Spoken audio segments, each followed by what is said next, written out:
I know you don't like me, and you know I don't like you too. But like it or not, magkamag-anak pa rin tayo. And my daughter likes you. Kaya ilabas mo na siya. Hindi ako alis dito hanggang hindi nakikita ng dalawang mata ko na wala nga siya rito.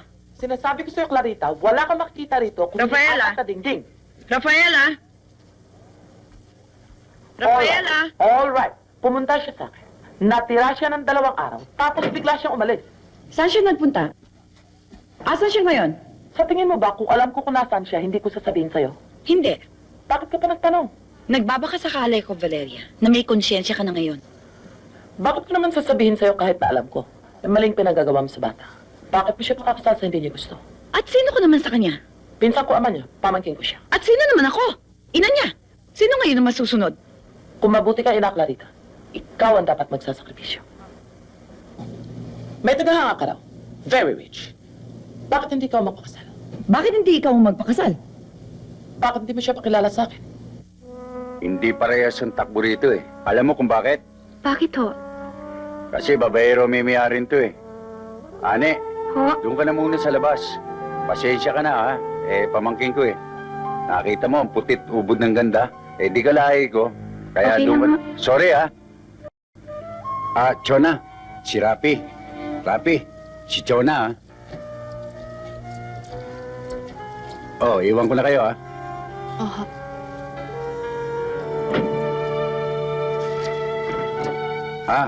Siya nga pala. Dito sa lugar na to, 2 lamang ang kakampi mo. Ito, ang baril niya si Dilio. Huwag kang matakot. Kung hindi ka marunong gumamit yan, tuturuan kita. Kung minamalas ka naman at wala yan, ito, ang kutsilyo ni Kaing. Sige, magpahinga na kayo ah. Salamat ho.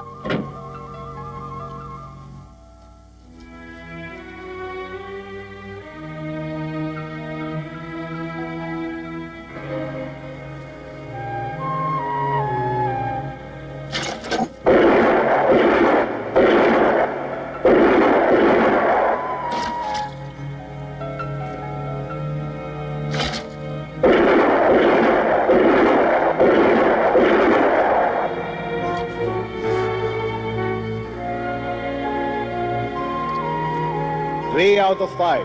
What? Dad, you're pulling my leg. Excuse me, can I see? Ano? Sabi ko na nga ba eh. Bakit ba lagi mo akong niloloko, Dad? Sabi ko, hindi lang 5 out of 5 yan eh. It's 10 out of 10. Ikaw nagturo sa akin bumaril.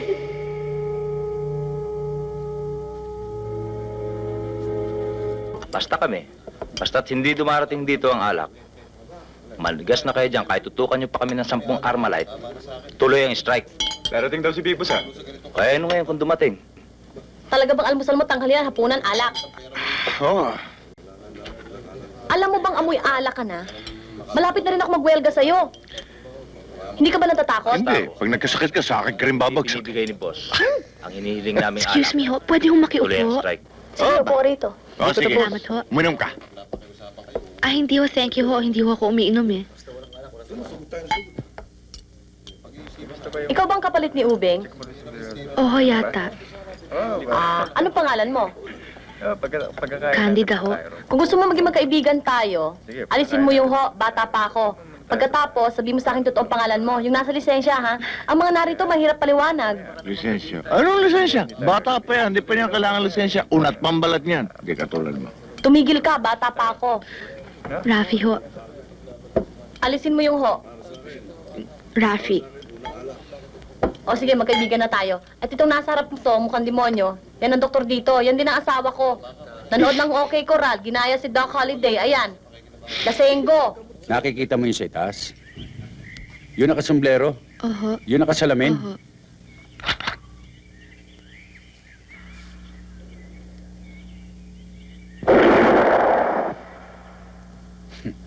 Maling mata ko nakapikit. Ngayon, tama ng mata ko nakapikit. Tama na rin siya. Eh, boss, iba ho yatang tinamaan nyo, ah. Di ba ho yun ang inaasinta ninyo, yung nakasalamin? Oo nga eh. Bigla ko naalala yung anak ko scholar eh. Naawa ako. Oh, ikaw naman.